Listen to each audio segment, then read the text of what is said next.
Hello and welcome back to Far Beyond the World. We will be continuing where we left off, which, if you recall, is after we spent a nice little day with Ranok hunting, well, unsuccessfully hunting, and, he ended up killing a rabbit, and, spending I guess, the rest of the day with him and then singing to him, singing him to sleep, supposedly. And, yeah. So, let's see what, the rest of this update holds for us. Yes, I think that it's a realistic tempo. The road meanders endlessly between various groves and meadows, but the forest doesn't show any signs of thinning out. Again, as was the case yesterday, I need all my strength to focus on covering as much distance as possible, therefore we push on in relative silence. Every now and then, the wolf draws my attention to a rare bird, or a particular tree of some unique type, things that are meant to distract and encourage me, but which quickly go over my head. I feel bad, but I'm too tired to feign interest in ornithology or botany. And my legs are killing me, a fact I'm constantly reminded of each time I must stop to correct my improvised soles tucked beneath the bandages. I sigh and watch as the sun reaches its zenith, shimmering high above the woodland canopy and sprinkling me with golden splotches. I close my eyes and enjoy the gentle, warm kisses on my skin, when I'm suddenly pulled to a halt by Ranok's paw taking hold of my shoulder. He's alert and looking intently into the thicket on our left. There's something in the woods. Even I can see that now, as the shrubs begin to move and rustle. Well, well, well. A large, gruffy-looking wolf steps out onto the path, his eyes wild and shimmering with murderous intent. Mighty Ranok, the motherless cur. He growls in a low, raspy voice to match his rugged exterior. Erof. I thought I've told you what would happen if I ever caught you in our neck of the woods again. Do you really have to do this?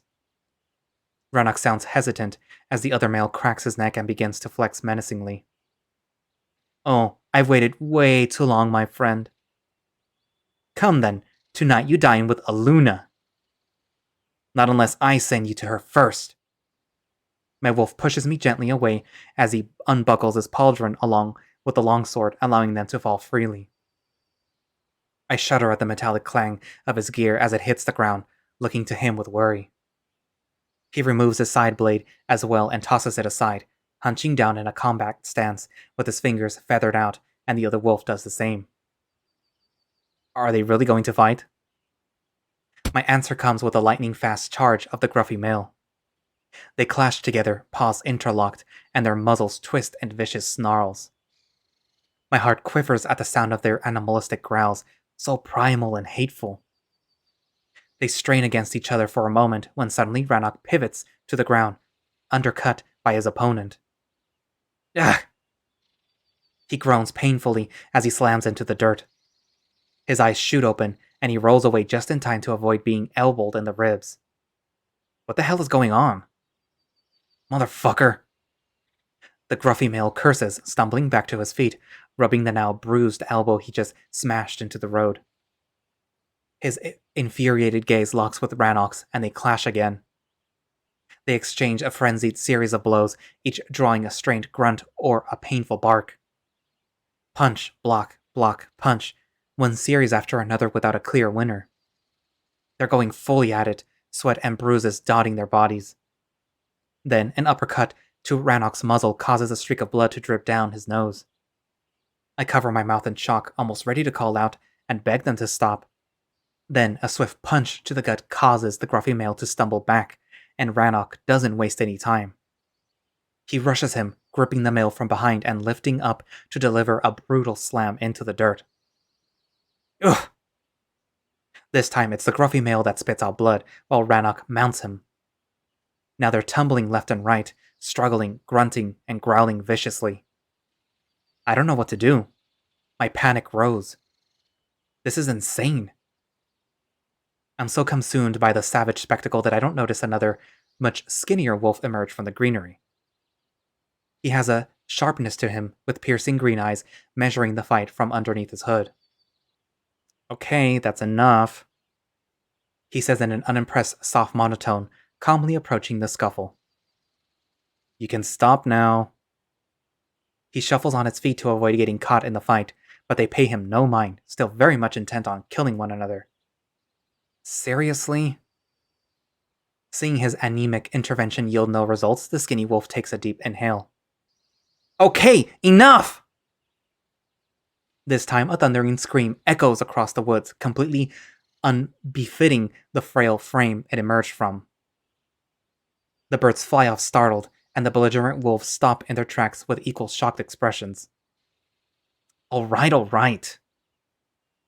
The gruffy male groans, getting up to his feet and spitting out some blood to the roadside. Geez, you're such a wuss. Utter bookworm, not an ounce of muscle inching for a fight. He extends his paw to help Ranok up, and the wolf grins toothily, rubbing his muzzle clean. Nearly cracked your ribs there. His voice carries undeniable twinge of wild satisfaction, and I barely recognize him. In your dreams, dandy boy, I was about to emasculate you with a swift roll followed by a kick to your ghoulies. Unbelievable! Raging male hormones all over the damn place. The skinny stranger sighs, covering his muzzle with embarrassment and drawing an amused snort from Ranok. Long time no see, Taliesin. Why so grumpy? If you had to deal with this prick all the damn time, you'd understand. Oh, he's saying that, but you should see the way he writes about me. One would think he's in love. The one named Erof pumps up his chest and with a grin from ear to ear embraces the hooded wolf, who does not hide his displeasure at the gesture. I told you not to go through my works. He writes about you? Ranok blinks in part shock and amusement. Tally here wants to be a bard, the fool. A scribe. The scrawny wolf corrects, causing the gruffy one to roll his eyes in mild annoyance. Even worse, all the scribbling and no music to show for it, simply scribbling things for other scribblers to read. Why are you writing about him? Intrigued, Ranok crosses his arms and smiles challengingly. I'm simply trying out my prose. I've described a few duels, that's all. Interesting. Not as much as your stories, I'm sure. I want to work at the villa. I'll be writing plenty about you in no time. Oh? He's leaving my pack for this nonsense. Can you believe it? The gruffy male splays his arms, pitifully, drawing a reluctant laugh from my wolf. That's quite a step down. Isn't your coming of age this summer? He asks idly, picking up pieces of his gear and slowly dressing up. It is, and I wouldn't consider my choice a demotion. If I'm going to be a true wolf, I must first be true to myself. I simply decided to pursue my real ambitions. You made any sense of that? Erof flicks his muzzle towards Ranok, but my wolf only shrugs. You've read too many stories, Tally. A true wolf has to be built of sturdier stuff than parchment. I've tried this whole warrior hullabaloo, and it didn't work out. Taliesin gives them a scornful look, and the two wolves exchange taunting smirks. It's not like you tried that hard. Ranok jabs playfully, and the skinny wolf clicks his tongue. I'm not meant for combat. I never were. You two clearly were bred for this sort of stuff. He nods to their bruised and bloodied coats. You might not be a fighter, but you're one of our best trackers. Talk some sense into that fool. Erof tries to rope Ranok into an argument, but my wolf raises up his paws in defeat. I really don't have a horse in this race. Anyone can track. My skill set is limited and quite underwhelming compared to other wolves. I mean, look at Tano. He's a pipsqueak, and yet he can take on wolves the likes of you. Ha! You and those fanciful tales you spin. The gruffy male chuckles mockingly. Tano couldn't defeat a stationary broomstick in combat. I wouldn't dismiss him like that. He's an alpha for a reason. Ranok's voice carries an air of seriousness, but Erof only scoffs. So is Verissa. Doesn't prove much, does it? Oh no, he's sexist. I cringe internally. If Verissa can hold her own against Raging Bull, I bet she could hand him his ass on a silver platter. I watch as the cocky male turns to face Taliesin with a pleading expression. I mean, how can you abandon me like that, with a green paw nonetheless? I'm thinking beyond my fists and muzzle. I make no difference in the field, while I could be of greater service to the tribe if I were in charge of our written records. We haven't had an actual chronicle composed in nearly 200 years. The Tigiri War, the time of strife that followed, Ranok's grandfathers, and father's reigns. He looks to them with determination. So much stuff has happened, yet all we have of it is oral record. Soon people who remember it will die, and the details of our recent history will be lost with them forever. I see you're serious about this. What does your father make of it? My wolf nods to Erof, causing the bulky male to shrug indifferently. He doesn't care much, as there's quite a few pups short of claiming their names, which would need a pack to call their own. I'll have to train the whole lot of them. Think of it this way, more muzzles to beat on. The skinny male proposes coyly, but the gruffy one remains unconvinced. His expression shifts to that of genuine concern as he measures his friend with a risen brow. I just think Tally is throwing his life away on some fool's errand. Mock me all you like, but I don't need either of your opinions. Taliesin scoffs, crossing his arms petulantly. Few moons back, I've messaged the chief requesting to work at the villa as a scribe, and he agreed. So, come equinox, you'll be seeing much more of me. He winks to Ranok and, although at first surprised, the wolf responds with a soft smile. I'm looking forward to it. In all fairness, I'm glad we bumped into each other. I didn't expect to find anyone out here. Haha, likewise. The gruffy wolf nods, patting Ranok on the shoulder. Come, join us. We have a camp nearby. Not much food to share, but we have some wine. Wine will be good. As for food, I've caught a rabbit yesterday, so do not worry. We had a pheasant last night, juiciest bird I've ever tasted. He nearly gobbled it up on his own. Had I known we'd stumble onto you, I would have saved some. Highly doubt it. You barely left any for me. Big bad wolves like me gotta eat. Scrawny little mice like you can survive on scraps.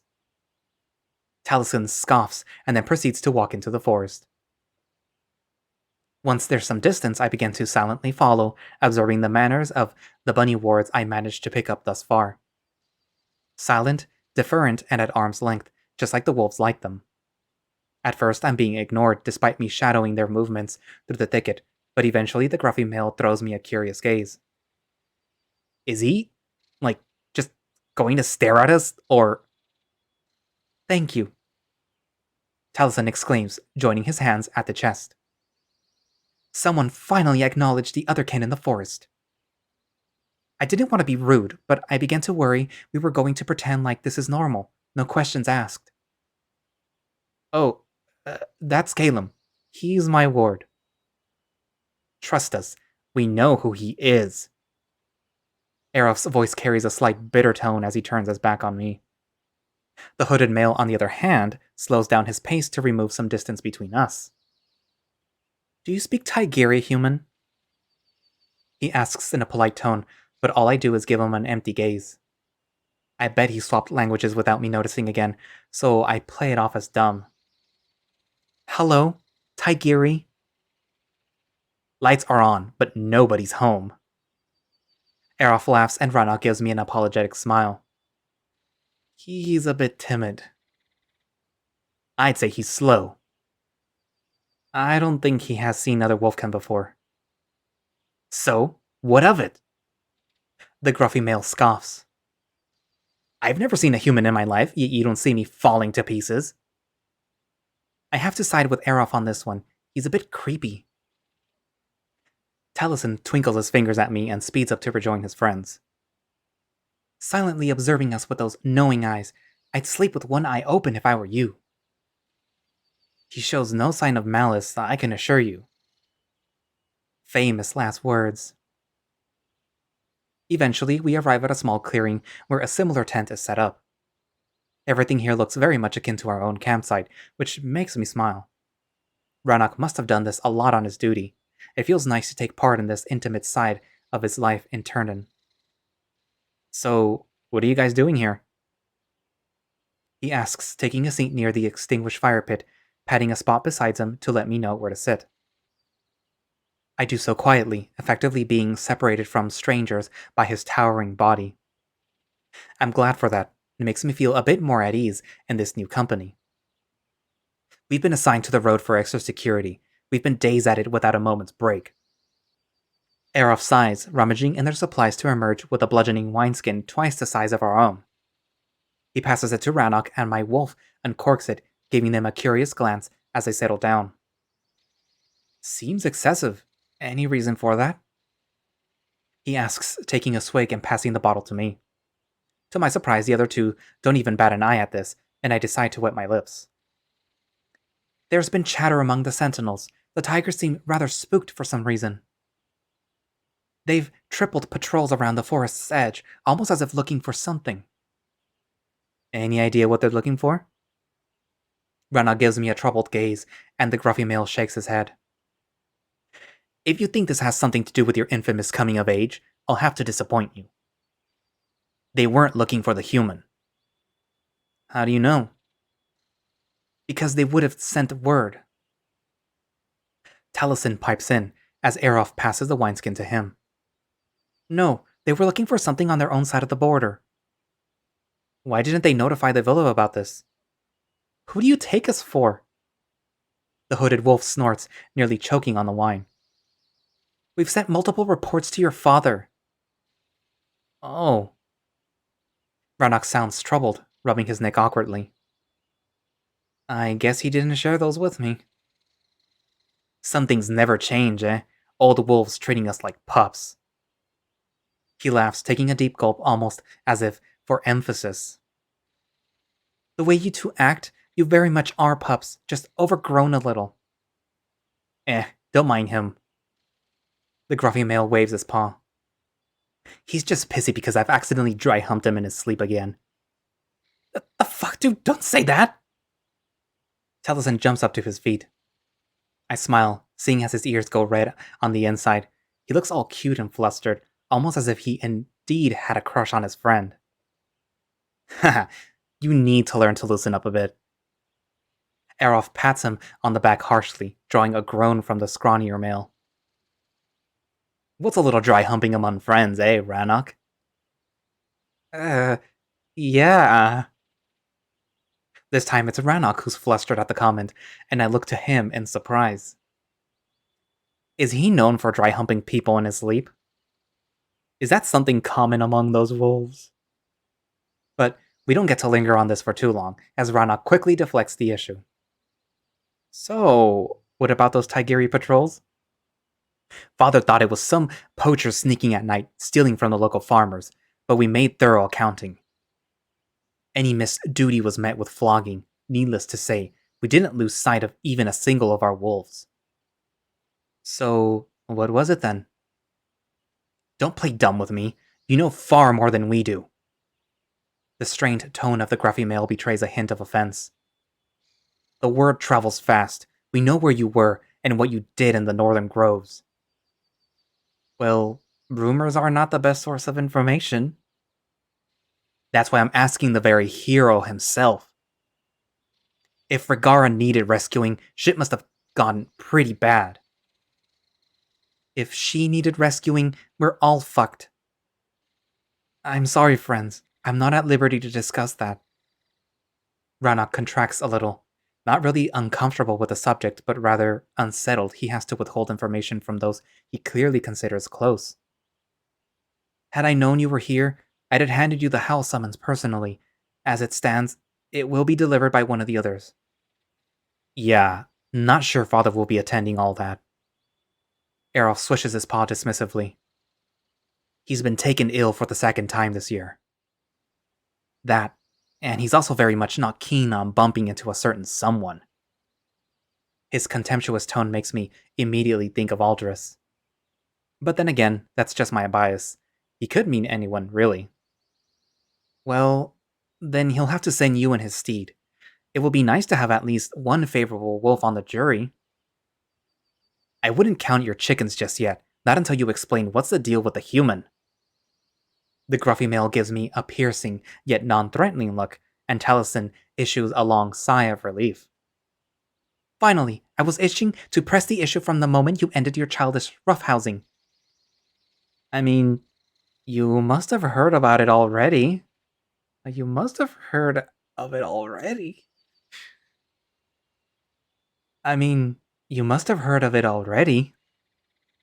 Not from you. News that reaches us are often muddled and come from conflicting sources. Well, I'm sure the accounts agree on this part. I found him wounded at my name tree on the night of my coming of age.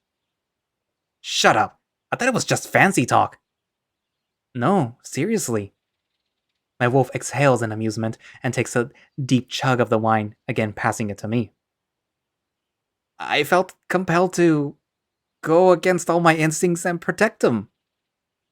I take a shallower sip this time, carefully observing their reactions, but to my surprise, the wolves show no sign of disapproval. Anyone would. You were meant to go and look for a sign. What would you call that but a sign? I took such a beating for that little shit. Erof growls in amusement, shaking his head.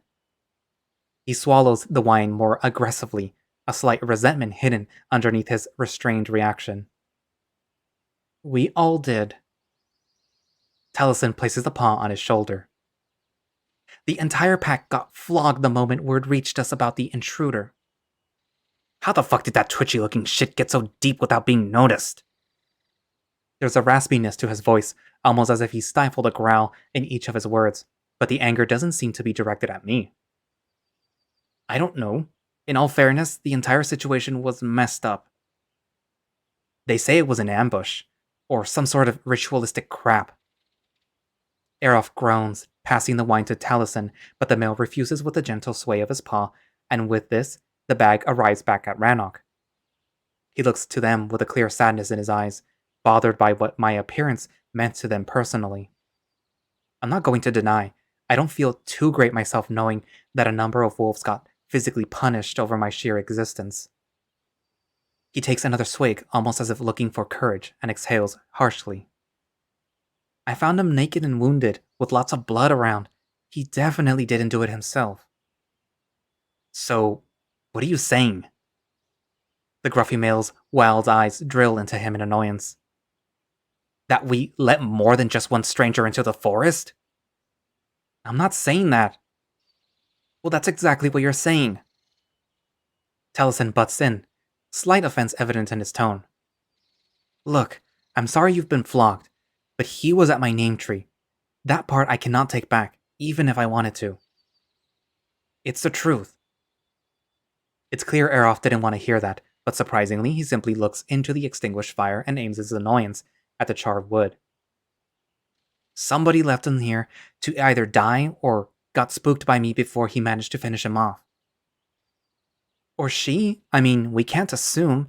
Oh, shut it, Tally. Erof cuts the scrawny wolf's attempts at levity and looks to Ranok with an angered resolve. I don't need apologies. I need an explanation. If that little shit was in the forest, then I deserve what came to me. We all did. But I want to know how exactly that happened. Because unless the intruders were invisible, or the human magically came to be on the spot, I see no way for any of this to happen. I'm sorry, friend, but I don't know what else to tell you. Ranok shrugs with a pitiful expression. I wish I could explain any of this, but I can't. Either way, we have more pressing issues. Not really. We're the first layer of defense, and we failed. Considering what's happening in the north, I very much think those two are connected. Perhaps, but that's for the hell to decide. So, what about him? Any insight from the human? He finally nods in my direction and Ranok shakes his head. No. He has no recollection of anything prior to me finding him. Calum is very much just a victim wrapped up in this nonsense. A likely story. Taliesin flashes his brows, his sharp gaze landing on me, but Ranok has none of it. It's not a story, it's a fact.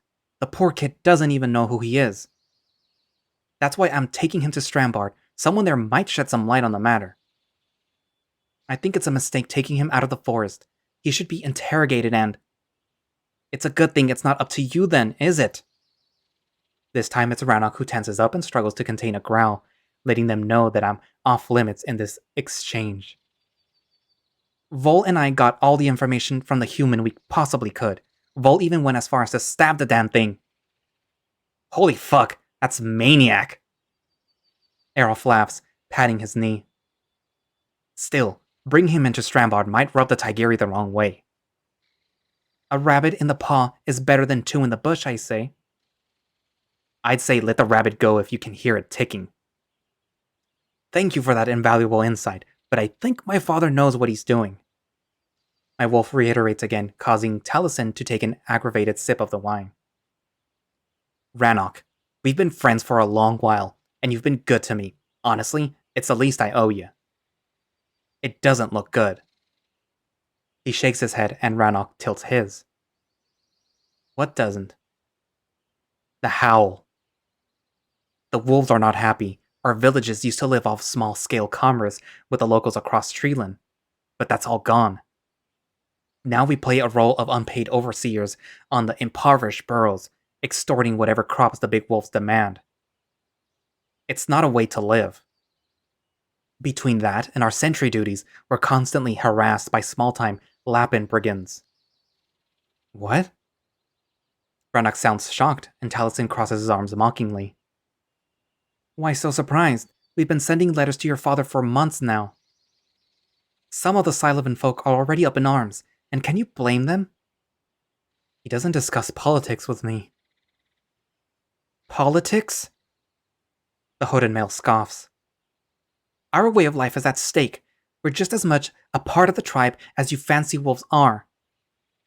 Cool it. This time it's Erof who calms down his companion. Your quarrel is with Varrock, not Ranok. But as I said, old friend, it doesn't look good. He faces us with a serious expression. With this human walking fiasco and now the northern raid, your father looks increasingly incompetent. You see, they blame us for your little pet's arrival, but there is no us, is there? There's 18 outer packs bordering Tigeron alone, each equally adamant they weren't the one to fail. The human has sown dissent among us. We don't know who we can trust. How did he get so deep into our forests? How did Gilderun wolves enter the northern groves uncontested? Where was the alarm? Yes, the howl is going to be mighty interesting on account of your little friend here. I can see the clear fear in Ranok's eyes as Erof surmises the situation. I think we've all been underestimating the far-reaching consequences of my existence. My first instinct was to brush off Aldris's screeching as nothing but fear-mongering, but there might be more merit to her arguments than any of us were willing to concede. Do you really think my father could lose his seat? I don't know. The gruffy male shrugs. I'm not a soothsayer. For that, you have to ask Varissa. But I wouldn't assume things would go on, as they did so far, as if nothing happened. Should it come to a vote, you have my confidence and support, that I assure you. But it's you, not your father, who has my loyalty. Erof, you know I respect your opinion, which means you'll attempt to change it. Talisman pipes in yet again, but Ranok ignores him. I would never try to sway your vote, but I ask that you consider this. Should my father's position come into question, there has never been a chief as young as I am. Voting for me, you'll simply be giving up the wreath to someone else. Or perhaps I should be signaling to others that there is another choice. Erof states coldly. Where does it say that the chief cannot be young? We need change. We need fresh blood at the helm. The way things are, the wreath would simply go to Vithri almost uncontested. You and I both know that those old-timers are playing a guessing game with who wears the damn thing half the time anyway. He scoffs, drawing a frown from Ranok's muzzle. There's really no point in denying this fact. Even Ranok himself got slightly taken aback at how brazen and blatant the two got at their little charade. The outer packs want change. Vitri won't be that change. He will be more of the same. If you want a revolutionary change, you might get one. After all, among our peers, I'm not the only one with a strong claim. Ranok states plainly in a voice devoid of any levity. If you don't support my father nor Vitri, you might end up with Tano as a chief. Tano?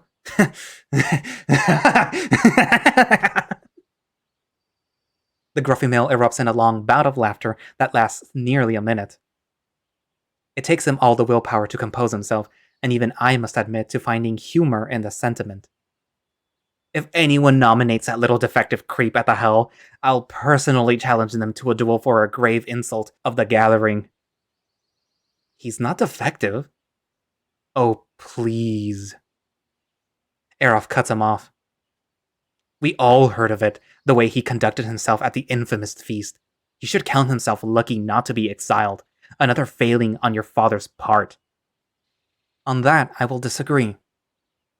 Ranok shrugs calmly. After all, I'm the insulted party. Why would I defend him? You're a softpaw, Ranok. You've always been one. Had Aluna not blessed you with a sturdy build, you'd be pushed around like a sweet, naive pup you are. You tried to push me around a few times. Do you remember what happened? My wolf raises his brows at the gruffy male, and they both snicker. Aye, you rang my head like a damn Tigiri bell. Then trust me when I tell you that I'm not being soft.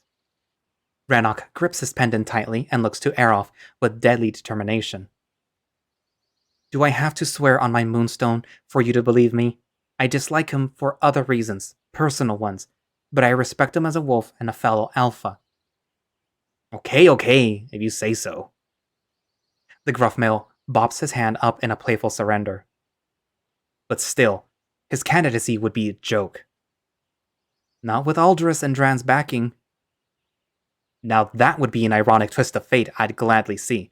Great Aldris, unmaker of chiefs, paving a way for Tano's ascension. He scoffs nastily. Ascension, assassination, not much of a fucking difference, is it? I'd say it's a grotesque and in very poor taste.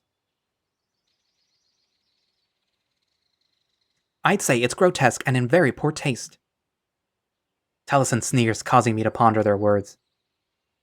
It's just another proof against Tano's character. If he's fine having anything to do with that murderous wench, he's worse than a tail-raiser. He's an honorless scum. At that, Ranok falls silent and looks into the pit. His expression is strained, almost as if hiding some deep pain. Tano, Aldris, his father of all wolves? There seems to be a complicated history there that slowly starts to reveal itself. At the very least, I think my earlier assumptions about Ranok and Tano begin to check out.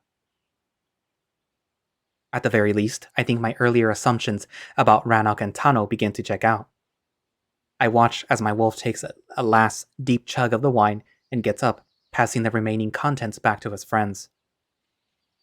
Well, it was nice catching up, but I think we stayed long enough. Oh, don't be like that.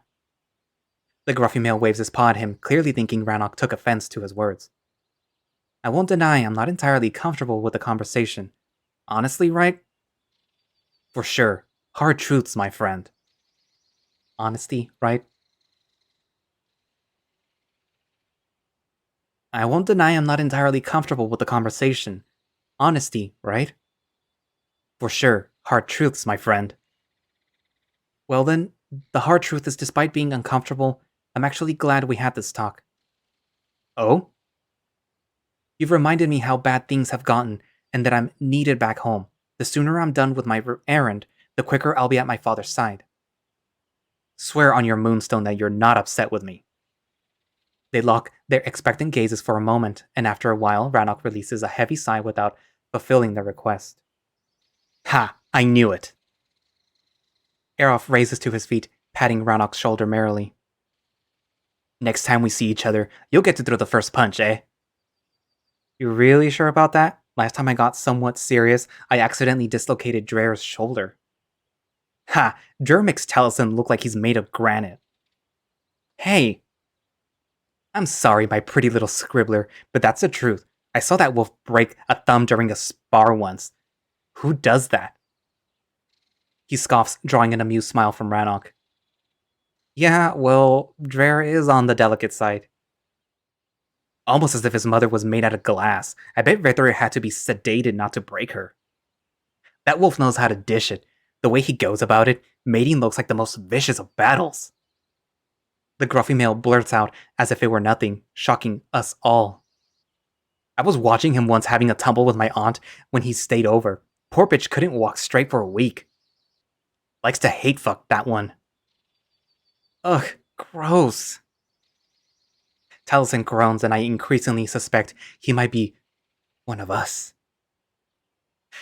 I could understand the females fawning over him in his glory days, but now, past his prime, that wolf became a fat joke. One without a punchline. Ranok chuckles reluctantly at their banter, but his amusement is not entirely genuine. Okay, you've trash-talking my adoptive father. He tries to pass it off as a jest, but the way he spoke of Ithri earlier, I can feel he's not entirely that comfortable with that topic. Hard truths, my friend. You can't escape them. Erof reminds him, and Ranok nods reluctantly. But yeah, I understand your pain. I love getting serious from time to time, but Tally here is a bleeder. I punched him once during a spar, and he ended up coughing blood for an hour or so. It wasn't funny. I thought you popped one of my organs. The scrawny wolf grumbles uncomfortably. Oh, I'm sorry. When we're being invaded, I'm sure the foreign wolves will be mindful of your low pain threshold. See, you'll be glad to be rid of me. He dons a testy tone, and it's hard to tell if he's teasing or not. Oh, come on, Tally. I don't want another fucking pup. I'm happy with my fragile little flower. I'll even let you scratch that itch and draw me naked, like one of your Anwen wolves. It was an anatomy study, you idiot! Taliesin bursts out in embarrassment, and I can barely contain a chuckle. Gah, you're so embarrassing! Fine, I'll let you study my anatomy as well, but nothing too exciting. I'm saving up for my mistress, and she's a thirsty bitch. The gruffy wolf winks, and Taliesin throws his paws at Ranok. See what I have to deal with? I really miss you guys. Pity you don't come around anymore. Yeah, well, duty and all. Erof shrugs, but quickly brightens up. With the howl coming, and this fool transferring, you'll see more of us soon enough, though. Tell Vol I want a rematch. Your collarbone wasn't enough? It was raining, and I slipped. It looked more like he sent you to the ground. As if you would know anything about combat. The gruffy male issues a growl in protest. This time, I'm sure I'll hand his ass to him. I mean, look at Ranok. If Dandy Boy over here can beat that lunatic, so can I. I won against Ranok. Only stands to reason I should win against Vol. Flawless logic, as always. Remind me, why are you the alpha? Oh right, your daddy. That's a slightly low blow. Ranok takes the comment somewhat personal, and I raise my brow. I'm teasing. Don't get your balls in a twist just because your daddy is the chief. How is it that you two can crack so many defective jokes without batting an eye, but when someone implies you might be getting a bit of preferential treatment, it's crossing the bridge too far? Because we fucking say so. Erof states sternly, but noticing Taliesin's defiant gaze, he softens his expression into a cheeky grin. Besides, those were no jokes. I'm a wolf. I'll breed whoever I damn well please, and that's no one's business. If you like a little bit of this, I'm happy to give you a taste. There's plenty of Erof to share. He points to his groin with a toothy smile, causing the scrawny wolf to roll his eyes and fluster. But saying I'm not deserving of my position in the tribe, that's an insult. My father is a bitter prick, and he wouldn't give me a crumb from his table had I not earned it twice over. All right, geez. Taliesin finally concedes in an indifferent tone. The show of self-worth you two make of yourselves. You wouldn't understand. You were born a nobody. You make your own path with no famous parents to dictate you which road you need to take. Gee, thanks. You have such a way with words. As much as I can somewhat emphasize with your sentiment, I don't think it's wise blurting liberal stuff like that around. Oh, and what's the old man gonna do? Erof asks dismissively. Banish me, his most capable wolf, his son, and heir nonetheless, just because I buggered a friend? I don't think so. And you don't see that as preferential? Taliesin scoffs. What about the other wolf? What other wolf? The other one that would have been caught with you? Well, that's their problem, isn't it? The gruff male snickers, scratching his nose. Can't go running around saving the entire world from its bad choices. If you want to taste the forbidden fruit, there's always a risk involved, and that risk makes the fruit, oh, so much more sweeter. Pragmatic as always. Ranok snorts in amusement. And charming. If you're peckish, I have 2 massive fruits for you to feast on. I nearly gasp as the gruffy male grasps his bulge and plops it merrily, causing Taliesin to push him away. Ugh, get lost! Like you're getting lost in my abs. Eyes up here, my dainty little flower. Look, even if I swung that way... Finally, Taliesin put some playfulness into his voice. Who in their right mind would want to end up with a prick like you? Scrawny little cock teases who enjoy getting pricked by a stronger male. Seems like someone I know. Erof winks, drawing another blush from his friend. Right, as much as I enjoy your little courtship, I really must be going. Ranok says through a soft, embarrassed laugh. For someone as flirty as he seems easily flustered when witnessing other people's crude advances. We might not see each other on your way back, as we are due to be relieved soon, so... Until the hell, friend. Until the hell. Ranok nods and they lock their arms in a brotherly fashion. And I'll see you on the equinox. Taliesin utters, taking his turn embracing my wolf. Until then, Tally. Ranok smiles and with a soft push of his paw, guides me away.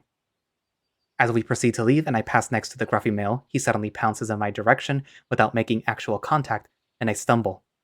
Rah! I issue a girlish yelp, jumping to the side in panic. Even if I wasn't startled, seeing his hulking, bruised, and still bloodied stained wolf extending his claws at me would cause my heart to skip a beat. The fuck? Ranok looks back in bewilderment. What did you do that for? Sorry, wanted to check if he's not a mute. Erof laughs and I shuffle away from him. He's got the same set of lungs on him as Tally does. They even share the same skewered pig mating call. One of these days I'm going to smother you in your sleep. The hooded male grumbles, giving him a soft apologetic gaze as I carefully pass them. I rejoin Ranok at his side as we take our leave, with the wolf waving at his friends without turning back.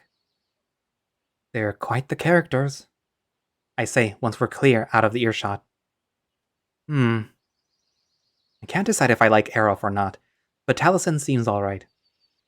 Do you think that they're actually into each other, or was it all just silly talk? The wolf does not respond, continuing to walk brutally at a quick pace. He seems buried in thoughts, his expression betraying some deep concern, and I resign myself to simply following him in silence. I mean, he was just told flat out that his father might be chief no more, and considering how unpopular Vitrir actually is, the whole situation spells trouble. In truth, this showcases perfectly how detached that village became not only from the wider world, but from the forest itself. Everyone I've met was convinced Vitrir had plenty of support. It must be odd to be met with the cold reality of things, and it's clear Ranok struggles with it. I can understand that after an assassination attempt, they made a purge in the village, but removing all of the dissidents might have had an unintentional side effect. The chief and his advisor effectively created a feedback loop hidden inside a bubble of their own making. With only their supporters at their side, whatever they do is met with immediate approval, even if the wider society doesn't seem all that receptive. This means that over the years they grow complacent and emboldened, to the point that any sign of discouragement might be seen as challenge to their role. I can't believe I'm thinking this, but perhaps Aldris isn't entirely off the mark here, especially with how Vithrir seems to be seen as a grubby wolf lining his pockets at the tribe's expense. This is all indeed quite troubling, and just as I'm trying to process all of this newfound information, I can see Ranok is attempting the same. I simply allow him some distance and keep to my own thoughts, especially since there's a lot to unpack here. Their exchange about Tano piqued my curiosity about the infamous fallout. How was Ranok an insulted party? I keep myself entertained with speculations, observing as the milestones slowly pass by. Were they friends who fell over some political scheme?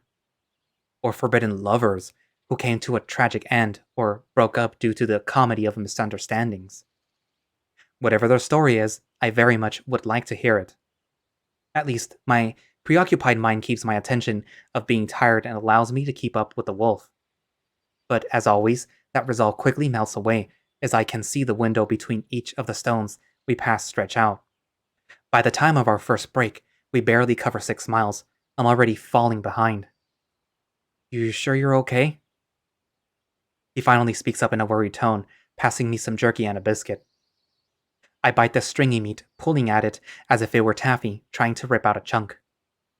I'm fine, just not sure if I can match your expectation, I mutter, chewing on the gummy meat. This seems to be much harder than I thought, and my thighs feel on fire. It's the rolling hills. Ranok boops my head towards the road. This part is quite the workout even for us. He forces a smile. True, and I can see it slithering up and down between the trees, but I think the main culprit is the backpack. I kick it begrudgingly. I'd do much better if we didn't have so much to carry. Well, I can take it off your back if it's too much. Might as well carry me then. I snicker, looking at him with pity. Seriously, what was the point of bringing me here if I can't carry my own weight? I sigh, taking a long chug of the wine. I'll have to tough this one out. At least I broke those in. The wolf looks towards my shoes as I wiggle my feet.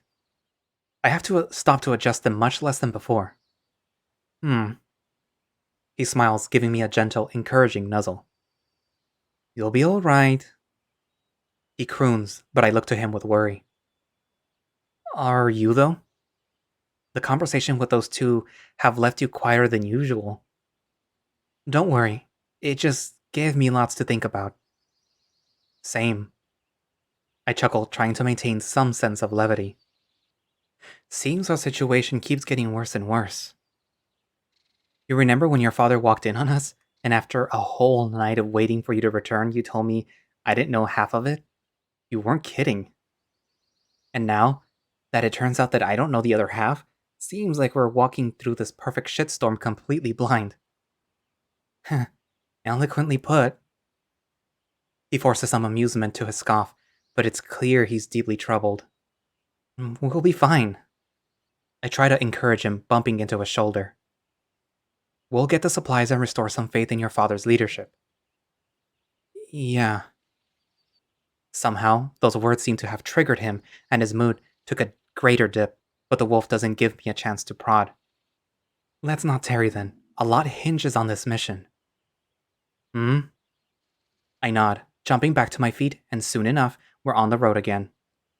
The worst part of the journey comes just after noon, when both my feet and legs are in unspeakable agony. I slow down to a crawl, and Ranok offers to take an additional break every now and then, but I refuse. It hurts, but I feel that if we stop now, I won't get on the move again. Besides, Vol was right. I cannot continue to be Ranok's liability. If I want any of the wolves to see true value in me, to see me as someone reliable, I need to pull my weight and simply know when stuff has to be done without complaining. Somehow, the image of Vol's disapproving looks eggs me on, and I push through this torturous phase. Surprisingly, within a few hours the pain goes away, and I proverbially walk it off. But despite the small victory, by the time we break camp for the night, I find out that we only covered 19 miles. I gaze at the milestone in disappointment. SB21. At least, we're nearly there. You need any help? I speak in an unintentionally hushed tone. I lack energy to even speak, and the wolf picks up on that. No, I'm all good. You just sit down and relax. In truth, I know he's just saying that, but I don't have any willpower left in me to object, even if it makes me feel bad. I simply settle down, watching as the wolf gets everything set up on his own. I feel so useless watching him go about his task with absolute ease, but the rhythm of his work is also so soothing to watch. My eyes get incredibly heavy and I let them rest for just a moment. And that's where I'm gonna leave it for today. Obviously I'm still recording all of these intros and outros after the fact, so I have to remember what happened. Oh yeah. We got to meet two new wolves. I think you pronounce his name Erof, and oh, I already forgot the other little wolf with the hoods. Well, we got to meet those two wolves. And is it me or is Erof sort of like a combination of Ranok and Vulgar? Like if they both had like a child. And because he looks like Vol, and he kind of acts like him, but he also acts like Ranok. Like he's flirty like Ranok, but he has like that sort of like bad boy attitude that Vol has. And he flirts like Ranok. So yeah, he's my new favorite wolf. I still like Ranok and I still like Vol, and I might like Tano just a teeny bit. But yeah. But yeah, that conversation that they were having was a bit distressing to find that the wolves on the outside of the village are not particularly keen on having Varrock and Vithri still, be in power. And it's interesting though that I guess some of the alphas or the outer pack alphas are more interested in change, and even I guess maybe some might even be interested in having Ranok be the new chief rather than having Vithrir become the new chief. Because, I mean, there seems to be also a shared sentiment around them that Tano, although capable and I guess groomed by the elders to be the successor, that he's not worthy of it because of something that happened in the past, which you guys will find out about next. But yeah. So I'm curious to see if we're gonna learn about that in the next update, because unfortunately you don't. We won't get to see anything politically related to what's happening, between the tribe and its outer packs yet, unfortunately, because that's a little bit of interesting information, because it shows that the tribe where Ranok is from is very sort of sheltered, or it's like its own little bubble where they think that everything is fine, but it's clear that the outer packs know that it isn't, that that the tribe itself is suffering, and just because things are fine in the in the villa in that area doesn't mean that the rest is fine. But yeah. So anyways, if you would like to play Far Beyond the World yourself and find out what happens next, you can find it over on itch. Obviously, I cannot link to it. But you can find a direct link in the creator's Twitter page, which I will link down in the description, obviously, because I usually always do. And Far Beyond the World does have a Discord, which you can find either on the creator's Twitter page, or if you were to download Far Beyond the World, it does have a direct link to it. You can even see the icon on the bottom. And it does have merch, and it comes in the form of 3 cell phone charms, which you could technically use as oh god, why am I blanking on the word? Keychains. Yeah, you could use it as a keychain. But yeah, well, I guess that's it for now, and I guess I will see you in the next episode. Bye-bye.